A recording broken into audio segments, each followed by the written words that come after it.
Morning, guys. Good morning. Good morning. Whoa, what a day. What a day. What a day for football. Ended with a dud. Start there as the Falcons beat the Vikings in just an ugly game. If you stayed up to watch it, you saw JJ McCarthy struggle, that's for sure. 7 out of 8 quarters, he hasn't looked great. Had a great fourth quarter against the Bears on Monday night. And that's why I thought, I just thought the Vikings would roll over them. I'm going to blame the quarterback a little bit, but I'm also going to blame the coach. There was a lot of just throws, right? Like they didn't run the football at all. It was a winnable game. Felt like Kevin O'Connell, the coach for the Vikings, was trying a little too hard to I don't know, dial up some big plays and just win the game. The running game was somewhat effective, and then they went away from it. Came away still thinking the Falcons aren't a playoff team. They'll find ways to lose. What they did at the end of the first half was ridiculous, giving the Vikings 3 points that they shouldn't have given them. But Penix is pretty good. Numbers weren't great, but had a couple drops, and Drake London fumbled the ball. Falcons win, Vikings lose, and I went 2-3 because of it. So that was annoying. But all right, let's go through the action. Let's start with the Ravens, and then I'll go through everything else because I don't have too many hot takes with the Ravens. I don't think yesterday is a game to like break down the X's and O's and figure out, what the Ravens need to work on and what they don't need to work on, because that Cleveland team is terrible on offense. They have they have nothing really going on. Jared Judy shut down. That young kid, the Fadden, the tight end, he's really good. But I was a little taken aback by some of the runs that the rookie running back had. So I'd like to see them clean it up. But I don't really feel a need to analyze the game too much yesterday because the Browns were so bad and the Ravens got the big plays that just blew the game wide open, 3 of them, right? The Wiggins interception, the Roquan fumble, and the block punt. So it was just an impossible game for Cleveland to try to win when giving up those big plays. But the Ravens, we'll know a lot more about the Ravens this coming week as they face the Lions, who looked amazing yesterday. So they'll face them on Monday night. Know a lot more about the Ravens, but the main takeaway with the Ravens yesterday is, not necessarily breaking news, but man, is Lamar good? Because, in a day where the Browns defense was ready to go, they filled up the gaps, just no room for Derek to get rolling, got a couple sacks on Lamar, forced a 4th down on the goal line where it was like, are the Ravens really not going to get in the end zone after Hopkins is tackled on the half-inch line on that beautiful catch? And Lamar is just too good. He's too good, and that's why the Ravens win. It was almost that simple yesterday. Flacco was being Flacco, which, if you needed a reminder of what those years were like, the 11 years that Flacco was at the helm, there was a lot of, Joe, really? Joe, goodness gracious. So to watch it on the other side, that pick to Wiggins was pretty much I thought that was pretty much the game sealer for the Ravens there. All right, Ravens roll. Let's go through the rest of the games and figure out what the hell happened. As the unders dominated in week 1, the overs dominate in week 2. Overall, 10-4 going into the 2 Monday night games, but it was 10-2 yesterday. The Packers game went under on Thursday, and then the Vikings game went under last night. So out of the 12-day games, 10 of them went over. If you're betting the overs, good for you. If you're betting the unders, that's a tough day. Let's start with the Jaguars committing malpractice. The Jaguars are on the short list of teams that you just can't bet on them. I'm just saying, for the past few years, you cannot bet on the freaking Jaguars. Ever since they were 8-3 or 9-3, whatever it was, against us on Monday night when we just demolished them. It was Sunday night or Monday night, can't remember, but it was a couple years ago. Ever since then, Trevor Lawrence just doesn't have it. He makes some amazing throws, and maybe his destiny allows him to win a Super Bowl on the perfect team like he had in Clemson that year, but he just can't. He's just too inconsistent. It's a lot of Caleb Williams, completely different personalities, but the same type of shit where if you're betting on him, you're going crazy. And Brian Thomas didn't help him. But at the end of the game, if you didn't see it, what Jacksonville's head coach did was show me why the Jags are not a playoff team. And I don't know if he's going to be a head coach for long because he lost his mind. He turned into a fan at the end of the fourth quarter. He's screaming at Trevor Lawrence after Lawrence made a bad pass to be more accurate, which I don't know if I've ever seen that in the NFL in the middle of a drive with the elite quarterback at least the franchise, any freaking quarterback, even in a high school game, to just scream at him to throw the ball better. I'm not 100% sure that works, but that's what he did. And then Lawrence responded with a perfect pass to Brian Thomas, who dropped the ball on a fourth down that the Jaguars had no business going for it. They're up by 3. The Bengals offense is dead. Browning is throwing interception after interception. And instead of going up by 6, they decide to go for it. They don't get it. Now the Bengals have the ball and they're down 3. And the problem with that is once they get into field goal range, first of all, the Jags defense is playing differently because they're up by 3. So they don't have that same swagger of being up by 6 and saying, just don't let them in the end zone. And then once they actually make it to field goal range, the Bengals, that is, to tie the game, now they kind of have a nothing to lose mentality. So they're playing more free because, hell, we can go get a touchdown to win the game. Bad coaching by Jacksonville is the wrong move. You don't go for it there when you're facing Browning and the Bengals. That just was the wrong move. You go for it when you're facing Mahomes, Lamar, Josh. Jags screw it up. Jags lose. Bengals win. Bengals are 2-0 and somehow got outplayed by the Jags and the Browns. So I'm not sure exactly what to make of the Bengals. I thought before the season they'd be great. But, let me not run away from the headline from this game, which is Burrow gets hurt. And if you get hurt on the Bengals, God knows, as their trainers and their medical staff, seems like they're about 10 years behind everybody else. So who knows what happens with Burrow? I don't know what to make of that situation. I think they play the Vikings this week. We'll know a little bit more about the Bengals. But without Burrow, they have to tread water. And they don't seem like a legit threat. They got a tough schedule coming up. So that's that with the Bengals. Jaguars, just terrible loss. They'll probably miss the playoffs, and that'll be a loss that'll haunt them. Giants, Cowboys, game of the day, 77 points. I don't know how many people had that one. Thank God the Giants covered. I would have been depressed if the Cowboys would have scored a touchdown in overtime to win the game and covered that spread, because the Giants had 2 bombs, one on fourth down where Russ throws. I mean, if somebody throws a better moonball than him, I got to see it. It's a perfect pass to Wan'Dale Robinson, and then another perfect pass to Neighbors. But the Giants defense can't get off the field. Their secondary is really bad. So I don't know. I hate to say it for myself, but I think I'm wrong about the Giants making the playoffs, because I was right about Russ. Like, I thought he'd be good. The Giants, they had so much moxie. They came back. You got to give them credit for it, but they can't get off the field. And the Cowboys win. I come away from that game thinking the Cowboys don't bet on the Cowboys. They're just, they don't know how to close out a game either. They couldn't get off the field on defense. Russ throws them a gift in overtime, but overall kind of felt like 2 bad teams just putting up an exciting game.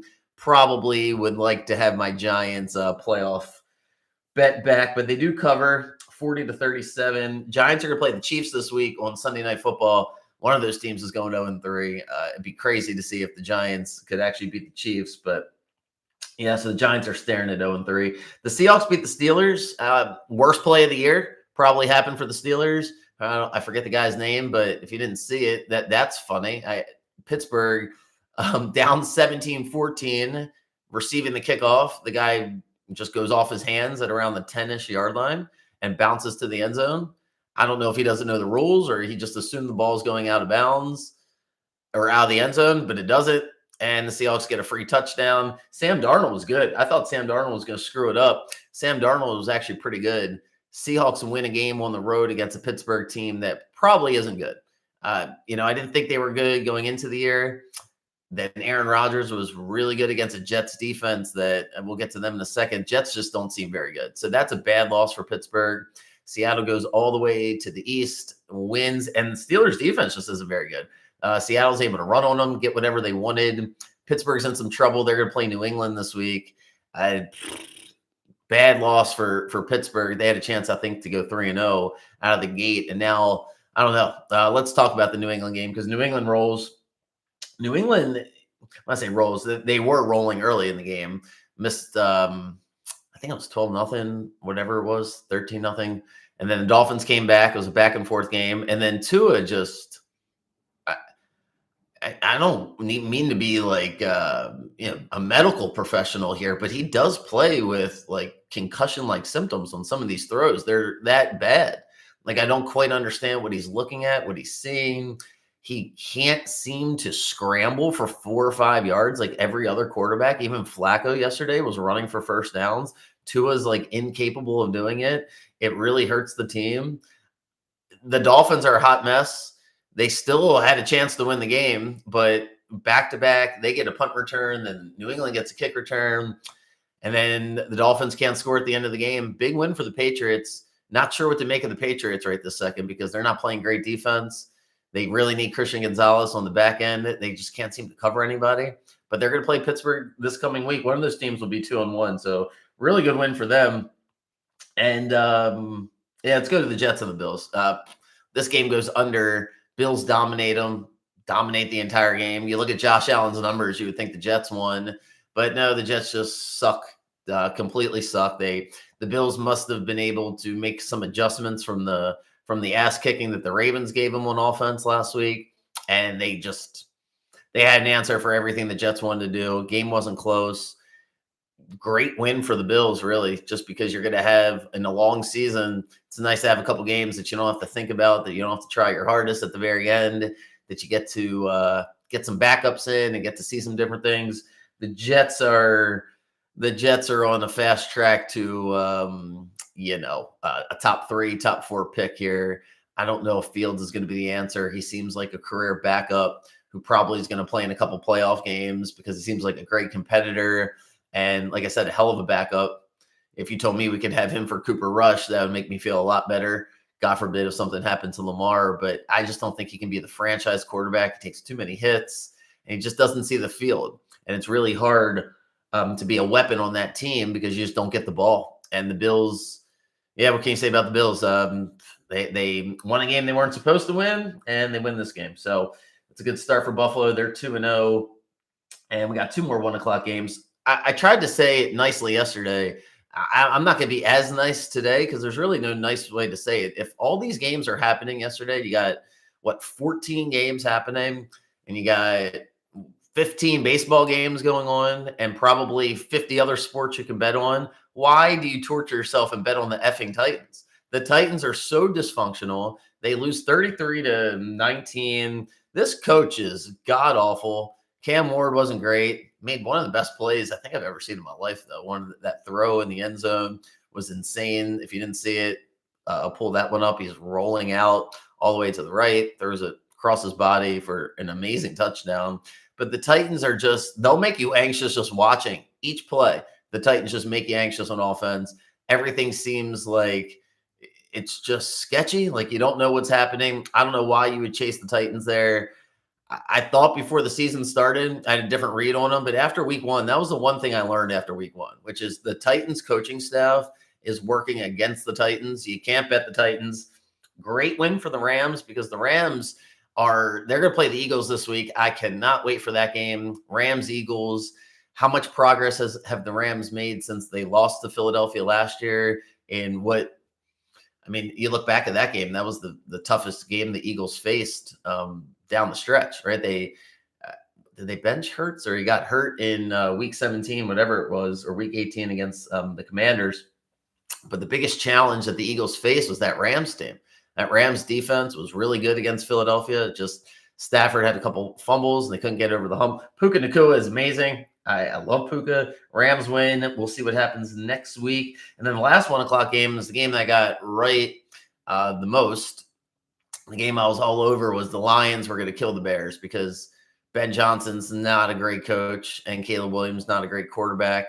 And I think it was, again, obvious. Caleb Williams is the same guy he was last year. Numbers look good, but he takes too many sacks. He can't get the ball out of his hands. Costly turnovers. Can't get on 4th down. Bears don't play with any juice. Lions, well-oiled machine. I think we can chalk up that week 1 loss to the Packers as the Packers defense is amazing right this second, and it's a home opener. Cannot wait for this Lions-Ravens game on Monday night, not only as a Ravens fan, but just what a great game that should be. The Lions score 52. The Ravens have scored 40 and then 41. Track meet, good weather most likely. Can the Ravens stop the explosiveness that is the Lions? Can the Lions be explosive outside the dome? I know one thing, I'm going to keep fading the Bears until I see something different. This Bears team is just a terrible team to bet on. They just are. They just suck. Like when you bet on a team like the Giants, it just felt different than like there's bad teams yesterday, but then there's certain teams that you just don't want to bet on because they're so stupid. And it just stresses you out to be like, why am I betting on a stupid team? And I felt like Jacksonville is that way. Tennessee is that way. Chicago's that way. Just, yeah. All right. 4 o'clock games. Or no, I'm sorry. I forgot the Niners and the Saints. Fucking Saints. Saints are going to drive their fans crazy, themselves crazy. The Saints are just right there. They're trying to get a win. They could have won both of these games at home. They don't. And now they're probably staring at a 4-win season because they're going to run out of energy. And, the defense is trying their best. But Mac Jones actually played pretty well yesterday. And the Saints had a chance on a fourth quarter drive. They couldn't get there. Spencer Rattler, not great. I kind of like him, though. But Saints can't cover the spread. Niners are 2-0. Niners are going to face the Cardinals next week. They're both 2-0. The NFC West is starting off pretty good. 3 2-0 teams, and then the Seahawks are 1-1. But a great win for the Niners because they're super banged up. And if they're going to make the playoffs, that's the kind of game you have to win. I'm still not sold they make the playoffs. I actually don't think they're making the playoffs, but they do win that game. It was a good win for them. All right, 4 o'clock games. Colts Broncos. What a classic. If you watched it as Sean Payton is got to be dying inside. The Broncos miss a field goal. They're up 28-23, and they miss a field goal that, for all intents and purposes, would have not sealed the game, but forces the Colts to get a touchdown and a 2-point conversion. Then the Broncos would have had the ball back. Instead, he misses it. Colts go down the field, and they have to settle for a field goal. So it's 28-26. Colts get the ball back. They miss a field goal. Game's over, except the Broncos get a leveraging penalty, which is just got to be the worst feeling. Colts come back, make the field goal. Game's over. Sean Payton after the game, just something's wrong with this Broncos team. They should have lost to the Titans the week before because they didn't play great on offense. Now the defense wasn't great. Maybe I'm wrong about the Colts. Maybe I was just right about them last year, and they just never had a competent quarterback. And now here we go. So I'm not sure yet. I'd like to see another game or two from the Colts because there's teams every year that start off the first 4 or 5 weeks, even 6 or 7 weeks sometimes. We remember some of these teams. Over the years, the J.P. Lossman Bills jump out for some reason. They were 5-0, I think, in 2008, one of those years. Anyway, there's just a bunch of teams. The Broncos under McDaniels were 6-0, and then they didn't make the playoffs. So there's going to be a situation where a couple of these teams start off hot, and then they fade down the stretch. Is it the Colts, or are the Colts actually good? I don't know, but they did win yesterday. And I will say this about the Colts. They certainly feel good playing for Daniel Jones. I mean, if you kind of watch just the body language, I mean, I watched way too many Colts games last year. So the body language is way different. Colts win, Broncos lose. The Cardinals tried to lose. I mean, geez, a whiz, did they try to lose? First of all, terrible roughing the passer penalty at the end of the game. But how we got there is ridiculous. 27-9. It might have even been 27-3. It was 27-9 at one point. And the Cardinals have the ball with 10 minutes left. And it's 3rd and 3. And Kyler Murray just can't throw the ball away. So they go up 30-9. Instead, he throws an interception.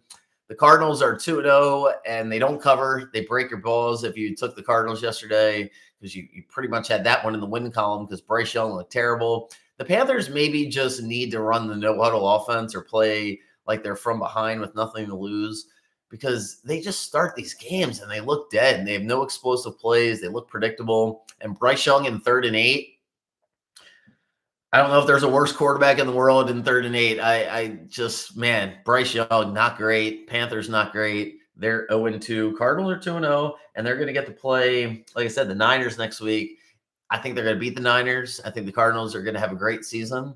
These are the kind of games you have to win. They're still trying to figure out exactly how to win. Nice that they won that game with Kyler being able to screw it up at the end and it not costing them. All right, Super Bowl rematch. Last game of the day to go over. The Chiefs, man, not great. Not great at all. They're going to play the Giants next week. Then they get the Ravens. So, they have a lot going on that I'm not sure is fixable because going into the season, at least I felt like the Chiefs would be really good and they would be more efficient on offense. Maybe just have a couple more wrinkles, some things they added to it. But instead, watching the Eagles, they play scared.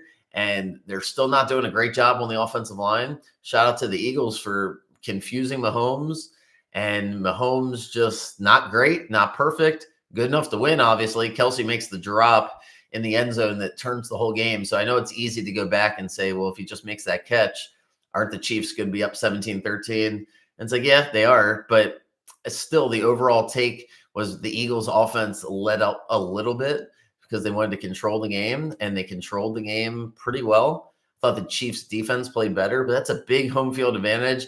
To go into Kansas City and win that game was pretty impressive. The final score is like, man, the Eagles just kind of dominated the game. Chiefs get the touchdown at the end, but it felt like the Eagles should have had a chance to really do some more damage, and they didn't because the Chiefs defense held up. Thought Spags did a pretty good job calling the game, but on the offensive side of it, just not a ton of explosive plays.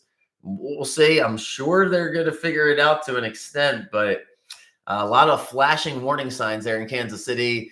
Both teams are headed in opposite directions. Eagles are going to face the Rams next week. That's a lot of great games next week. Chiefs get the Giants on Sunday Night Football. And yeah, you would think they'd win that game. That would be the obvious take there. They're not going 0-3, but this Giants offense, pretty explosive. And it will be Sunday Night Football. Russ looks good. If the Giants pass rush can get home, it could be more interesting than you might think. All right, what do I think about tonight? Whew, man, so many games yesterday. 2 more tonight. I hate when they do this. It's starting this Chargers-Raiders game. We'll do that one first. So Chargers-Raiders, 10 o'clock, 2 1-0 teams. The winner of this game is going to be on top of the AFC West. The game's in Vegas. These coaches hate each other, Harbaugh and Pete Carroll, which is fun, interesting. I'm going to predict the under. I'm going to predict this game goes pretty much down to the wire. And if it doesn't go down the wire, it's going to be because the Raiders couldn't score. I'm going to take the under on the Raiders points. I think Carroll's going to try to win this game in the fourth quarter and try to shorten the game. I don't think they're going to take a ton of deep shots. The Chargers defense was pretty solid against Mahomes. Herbert was really good. This Chargers team, the way the Broncos look and then the way the Chiefs look, it's feeling opportunistic for the Chargers. I was one of those people that felt like the Slater injury was a massive injury. Maybe it is, maybe it's not. Every team's going to suffer some injuries, but the Chargers got theirs out of the way.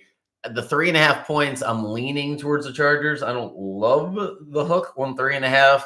You can always buy down the 3, but I'm definitely fading the Raiders offense, especially after the Dolphins offense was really successful yesterday.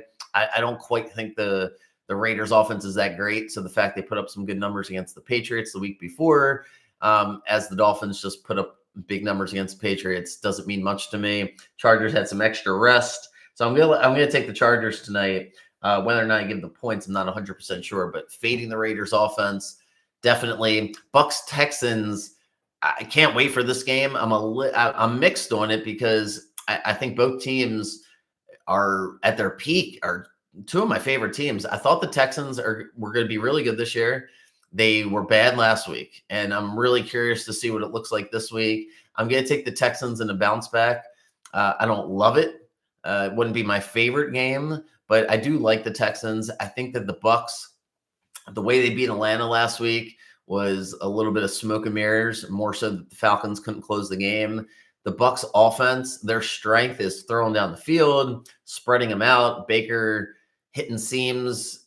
I don't think that's going to happen tonight. It's going to be a loud environment for Houston. That pass rush is really good. I'm going to take actually, I like the Texans more than I think about it. So going with the Texans, going with the Chargers most likely, but definitely going with the under on the Raiders points.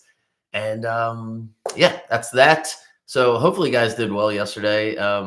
Not great for me. Started off better than finished, as the Vikings couldn't close it out for me. Ravens win though. Great game for the Ravens. A lot of great games next week. A lot going on. I will see you guys on Thursday. Any questions, feel free to shoot me a text or an email. And good luck tonight. All right. Have a great day, guys. See ya. All right, great.